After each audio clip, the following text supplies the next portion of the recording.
तुमको 70-80% क्वेश्चन यही से मिलेगा। सर एक बार और बता दो, ऐसे हो जाएगा, चलो कर लेंगे एग्जाम में, हाँ हो जाएगा, ऐसे हो जाएगा, ऐसे हो जाएगा। तो तुमसे गलती हो रहा है, मतलब तुम एक स्टेप आगे हो कि तुम ट्राई कर रहे हो, तुम कलम चला रहे हो, तभी तो गलती हुआ। तो सबसे पहली बात, selection is directly proportional to गलती, नंबर ऑफ मिस्टेक। और उस नंबर ऑफ मिस्टेक से घबराओ मत, करो करो, जितनी ज्यादा गलती कर लोगे ना, उतना ज्यादा एग्जाम में गलती होने की प्रोबेबिलिटी कम होगी। तो मैं सही हूं ना? Directly proportional, selection is directly proportional to number of mistake. पहला लॉजिक है, मिस्टेक वही करता है, गलती उसी से होता है जो करता है। डन, जो करता है उसी से गलती होता है। तो आप कर रहे हो, ये सबसे बड़ी बात है, पहली बात। दूसरी बात, उस गलती को सीख के आगे बढ़ो, फिर गलती करो, फिर आगे बढ़ो, सीखो, उससे सीखो सीखो। तो जितने पॉसिबल मिस्टेक्स होंगे ना, वो एग्जाम से आप पहले ही सारा कर दो, फिर मजा ही आ जाएगा। समझ में आया ये बात? याद रखो। और दूसरी बात, जब पीवाई क्यू करो ना, तो पीवाई क्यू में 99% बच्चे का गलत अप्रोच होता है। पीवाई क्यू को ये समझता है कि भाई पहले से तो हमने किया ही हुआ है, या किए भी होते हैं, तो पीवाई क्यू करते टाइम वो सही आंसर ढूंढते हैं। सही आंसर देखा, हो गया, चलो हो गया, सही आंसर देखा, हो गया। नहीं, इतना समझो कि कंसेप्ट और नंबर ऑफ क्वेश्चंस बेटा लिमिटेड है। नीट का पेपर, एआईपीएमटी का पेपर पिछले 20-25 सालों से होता आ रहा है, लेकिन नंबर ऑफ कंसेप्ट और क्वेश्चन तो लिमिटेड है। जब आप पीवाई क्यू करे, तो पीवाई क्यू को इस अप्रोच से करे कि अच्छा ये सवाल था, इसमें ये पूछा था, ये आंसर होगा, बाकी के 3 आंसर क्यों नहीं होंगे उसका भी एनालिसिस करें।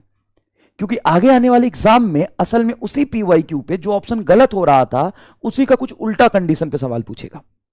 मैं जो कह रहा हूं उसको ध्यान से सुनना, बहुत बड़ी बात बोल रहा हूं।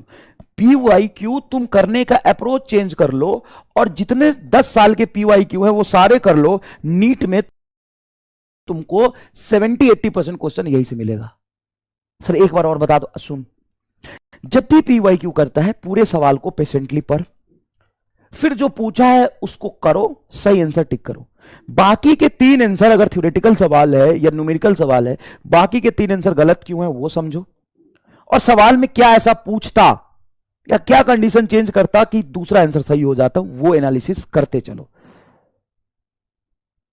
क्योंकि पीवाई क्यू जैसा ही सवाल पूछेगा, इसकी प्रोबेबिलिटी तो है ही कि भाई 50 में से 4, 5, 7 सवाल एग्जैक्टली हूबहू पीवाई क्यू जैसा पूछते हैं, और बाकी सवाल जो पीवाई क्यू में ही था जो गलत हो सकते हैं, बायोलॉजी में ऐसा बहुत होता है, केमिस्ट्री फिजिक्स में भी, उससे रिलेटेड पूछ लेते हैं। मतलब यकीन मानिए कंसेप्ट अनलिमिटेड नहीं है कि एग्जामिनर नया सवाल बना लेगा, डैश। कहां से बना लेगा भाई? कहां से बना लेगा नया सवाल? कितना नया सवाल बना लेगा? 50 में से 4 नहीं करके आएंगे, क्योंकि 5 तो छोड़ने ही होते हैं। जा कर ले, बना कर ले, बना ले।